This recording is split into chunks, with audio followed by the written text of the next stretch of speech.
एक दिन एक गरीब बालक जो घर घर जाकर अपना सामान बेचता था ताकि वह अपने स्कूल की फीस दे सके।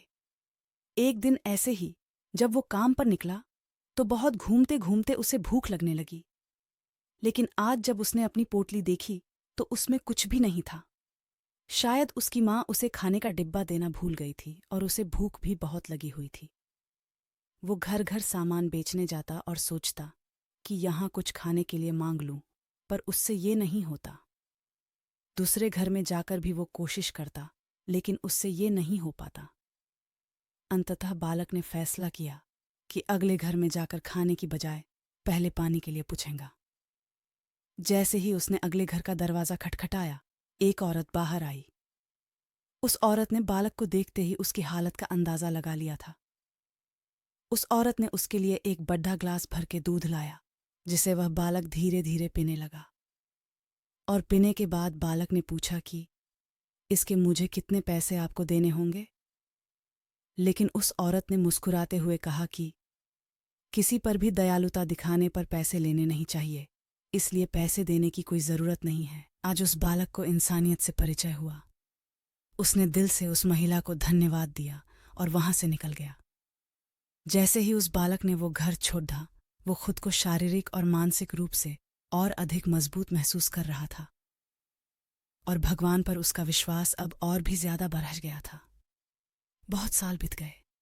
अब वो छोटा बालक एक बड़ा डॉक्टर बन गया था और अपने पेशे को बड़ी ही सहजता से निभा रहा था। एक दिन उसके अस्पताल में एक औरत को लाया गया था जिसकी हालत बहुत ही गंभीर थी। जब डॉक्टर को पता चला कि ये औरत उसके पुराने शहर की है तो वो उसे देखने तुरंत गया। डॉक्टर ने जब उसे देखा तो वो उन्हें पहचान गया।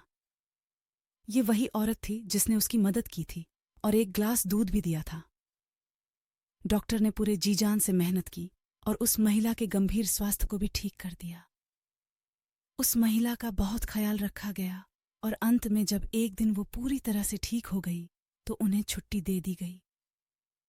पर अब उस महिला को सबसे ज्यादा डर इस बात से लग रहा था कि उसके इलाज का खर्चा बहुत ज्यादा हो गया होगा। वो इतने ज्यादा पैसे नहीं दे सकती थी। बिल थामते ही उसने जब पढ़ा तो उस पर लिखा था फीस का भुगतान बहुत पहले ही कर दिया गया था।